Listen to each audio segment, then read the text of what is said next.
Você sabe tudo quando o seu conhecimento é perfeito.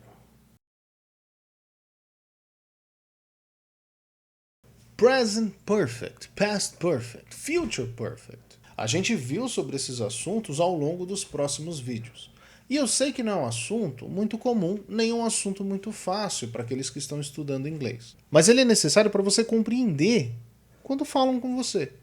Esse é o ponto principal. Então vamos ver um resumão dos modos perfect. Via de regra, o auxiliar que vai estar inserido ali na frase é o have. E o verbo da frase, ele vai estar no particípio passado. O que muitos professores dizem que é a terceira forma da tabela. Que é o que eu chamo de verbo causado, que é o verbo no passado, no caso dos regulares, né? E no particípio passado, no caso daqueles que têm essa forma especial. Então simplesmente fica I have lost my keys. I have eaten a hot dog. Para conjugar, eu uso o próprio auxiliar. Então, se eu estiver falando de he, she, it, eu vou usar has ao invés de have. E se eu for pôr isso no past perfect, eu uso o had para todo mundo. Se eu ainda preciso modificar mais essa frase, eu posso usar verbos modais, mas aí o have vai se submeter ao verbo modal. Que é o caso do future perfect. I will have been married for 9 years. E como will é modal, é só substituir ele por outro caso a ideia que você queira fazer seja diferente. It should have been. I might have done. You must have done. É muita coisa, mas não é difícil. Se você se concentrar nesses detalhes, você vai achar os marcadores desse tempo verbal e vai conseguir interpretar uma frase da forma correta.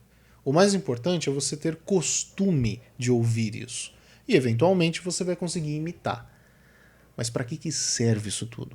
Aí é mais simples ainda.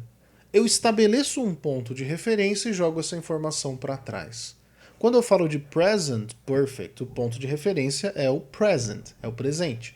Então essa informação ela é recente porque ela aconteceu num passado imediato, ou ela se conecta ao presente, quando eu falo de um período. Como por exemplo, I have been married for 8 years. Até aí não é tão difícil. O que começa a complicar, e complica porque é complexo mesmo, é quando eu começo a jogar o ponto de referência para outros lugares. Past perfect é um ponto de referência no passado e eu falo de coisas que aconteceram antes, ou que se conectam de um passado ainda mais distante para ele. Eu posso fazer isso com o futuro também, no future perfect. Eu estabeleço um ponto no futuro do que eu estou falando e eu te conto um evento que está no passado. Isso pode ser usado para determinar que o ponto de referência que você se refere sofre efeito de uma ação anterior. Isso também pode ser usado para contar uma história com os eventos fora de ordem. Você conta primeiro o mais recente, depois o mais antigo, e aí gramaticalmente você consegue situar eles e a pessoa entende. A gente faz isso em português. O ponto de referência ele pode até mesmo não existir. Como, por exemplo, se eu for te falar de uma construção, se isso tivesse acontecido, então isso aqui também teria acontecido.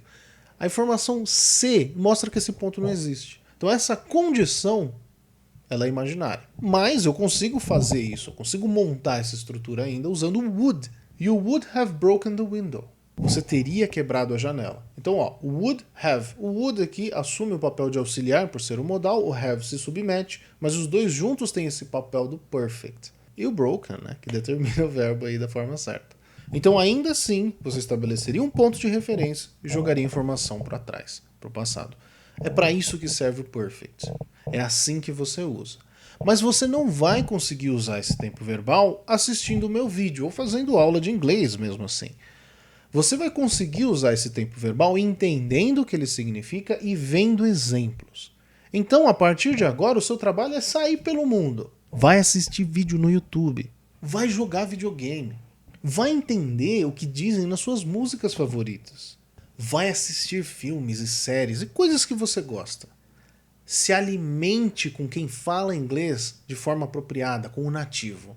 A partir daí você vai conseguir imitar, e é aí que você vai conseguir falar inglês, mesmo tempos verbais difíceis, como os que a gente viu nessa série de vídeos. E se você ainda precisa daquela ajudinha para falar inglês, para trilhar essa linha da fluência, entre em contato conosco, manda uma mensagem, marca uma aula experimental com um dos nossos professores.